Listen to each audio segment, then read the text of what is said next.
He made a tremendous impact on the Pacers organization, the city of Indianapolis, and the Indianapolis media. I mean, he covered Indiana University, he covered the Colts, covered the Pacers, and then he had a 30-plus year career in the Pacers organization. And I can't think of anyone more respected or well thought of than David Benner. So it's a great loss. It's an emotional time, um, and we will miss him greatly. What are just some of your favorite memories of him? What do you remember, just starting off in this organization, getting to know him, and what do you kind of remember about just the beginnings? Really Well, I remember I first met him in '97 when I came here as an assistant coach.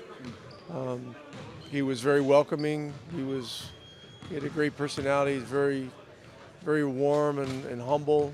The greatest recollections I have were him and Reggie Miller's pregame ritual of Reggie yelling at him and ripping him and all that kind of stuff. And it became an institution what those guys did. And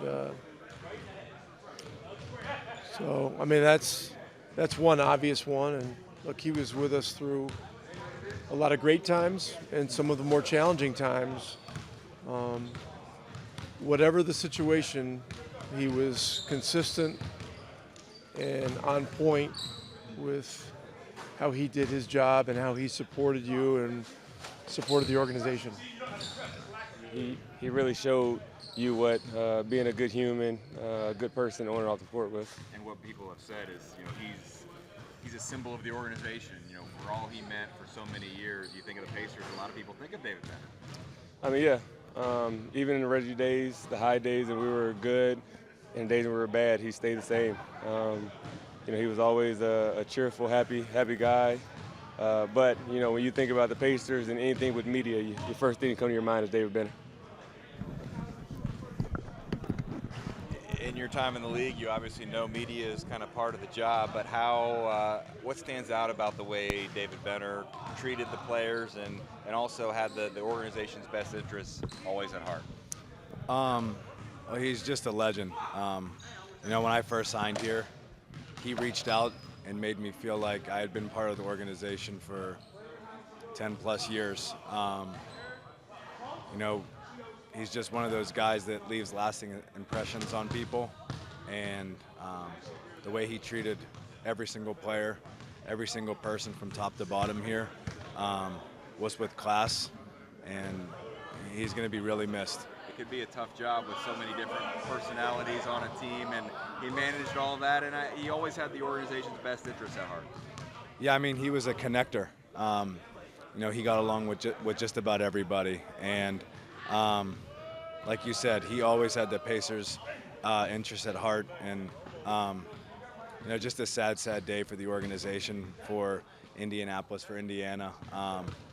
A legend that, like I said, will be dearly missed, obviously by me, but the entire organization in the city. On a day like today, you can think about, you can get sad, but you can also think about the good times you shared. Yeah, I mean, the way he was able to joke around with people, it's, you laugh about the funny stories that you hear about him, and you laugh about, how good of a person he was. But like I said, I can't say this enough, the impact he's made on this organization and on all the players that played here and the people that have worked here. It will be forever missed. Did want to ask about a game last night. Obviously, was a down to the wire, close game. Can you take me through that last defensive possession? Yeah, just tried to make it as tough as possible with Kyrie. Guy doesn't really have a weakness when it comes to getting his shot off, and he made a good move, and I just tried to make it as tough as possible and get a good contest, and thankfully he missed, and we got out there with a win. Feels like a good vibe around this team coming out of the All-Star break. How would you characterize it? No, for sure. It's a good start for us, obviously. We got to keep it going. Can't be satisfied. And, San Antonio beat us last time we played them earlier in the season, so we have to be ready. Kind of keep this thing going. You good, Ken? Sorry. has to be a kind of a sad day for everyone. I know David Benner meant a lot to you as you were coming into the league and then learning how to kind of deal with everything that goes off the court. How did he impact you in a positive way? Man, words can't describe it. You know, Benner's one of the guys, one of the first people I met, you know, here when I came to Indy. And just the little things, man. Like, he was one of the first people that, hey, man, you want to go to dinner? I thought that was, like, the weirdest thing. I didn't know that was, like, a common thing whatsoever. So, man, him and his wife would take me to dinner, you know.